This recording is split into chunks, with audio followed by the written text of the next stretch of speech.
休眠了1个世纪的火山突然爆发有多恐怖？1980年，美国圣海伦火山突然喷发，4分钟内，周围570平方公里的城市和植被夷为平地。灾难发生前2个月，地质部门就预测到了火山的喷发，并做了详细规划，可却没有避免悲剧的发生，57人因此遇难。今天就让我们一起回到40年前，来探寻这场灾难发生的真实原因。圣海伦火山位于美国华盛顿州，是卡斯喀特山脉的一部分，它是一座活火山，在引发灾难之前已经休眠了1个多世纪。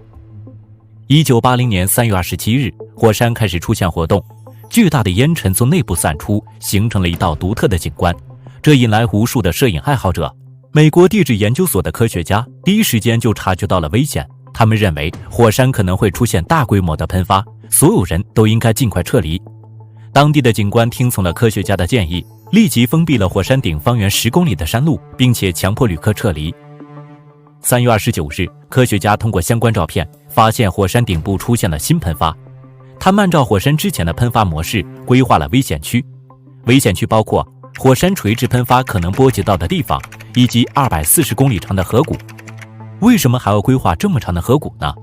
这是因为火山顶部有大量积雪，火山一旦喷发，积雪受到高温融化会变成泥流，这些泥流会迅速冲进河谷，相当危险。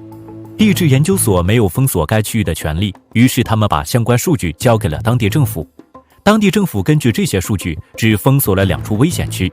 一处是火山顶方圆10公里的范围，另一处是火山周围24公里的范围。那些更远的地方和火山可能影响到的河谷，他们没做限制，很多旅客依旧可以自由出入。时间来到5月18日，火山爆发了，直接释放的能量相当于700万吨 TNT 爆炸的能量。最奇怪的是，喷发不是科学家预测的垂直喷发，而是侧面喷发。大量的火山灰冲天而起，喷发柱的高度超过了24000米。碎裂的石块混合着高温熔岩，向北边的湖水飞去。火山北侧融化的积雪变成了泥石流，以时速50公里的速度冲入河谷。最恐怖的是，泥石流裹挟了大量的树木，破坏力得到了进一步提升。它不仅摧毁了200多座房屋，还摧毁了27座桥梁，31艘船也被冲走，最终搁浅在了河滩上。爆发一直持续到了第2天，570平方公里的土地变成废墟，有57人在灾难中丧生，山下的森林也消失不见，数千只野生动物死亡。火山爆发的影响力还不止于此，巨量的火山灰覆盖了3个州，大大影响了交通。在风的吹动下，火山灰还飘向了全世界。据后来的估算，经济损失超过了10亿美元。灾难发生后，地质研究所开始寻找灾难发生的具体原因，因为他们不明白火山为什么会出现侧面喷发呢？经过多次实地调查和数据模拟，他们搞清楚了真相。在喷发前，火山北侧的底部出现过5.1级的地震，这次地震导致北侧发生了山体崩塌。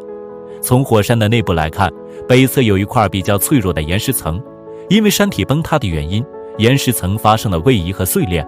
这样一来，北侧能抵挡火山内部压力的障碍就没有了。结果就是火山内部的巨大压力从最薄弱的地方喷发了出来，这就是灾难发生的直接原因。其实在火山喷发前，一位名叫大卫的科学家发现过这个问题，因为他在多次实地观察中发现山的北侧总有一块异常突出的部分。他还在讨论中提出过这个看法，可惜的是研究团队没有引起重视。火山喷发的时候，大卫就在火山北侧10公里远的地方，他当时可能还在观察这个异常问题，但是火山却带走了他的生命。因为火山喷发出现异常，所以之前划定的危险区域就有了问题。火山北侧的区域成了重灾区，直接被岩浆、火山灰影响的区域长达30多公里，间接影响的区域更是长达上百公里。很多村庄、旅店被摧毁，遇难的57人中有旅客、摄影师和居民，他们中大多数都是因窒息而死，还有一部分是被埋在了崩落的山体下。灾难的原因调查清楚了，地质研究所承认了错误，他们的确出现了模拟失误，但是对于造成人员伤亡，当地政府也应该承担一定的责任。他们没有按地质研究所提供的数据严格规划危险区域，也没有在事后及时疏散旅客和居民。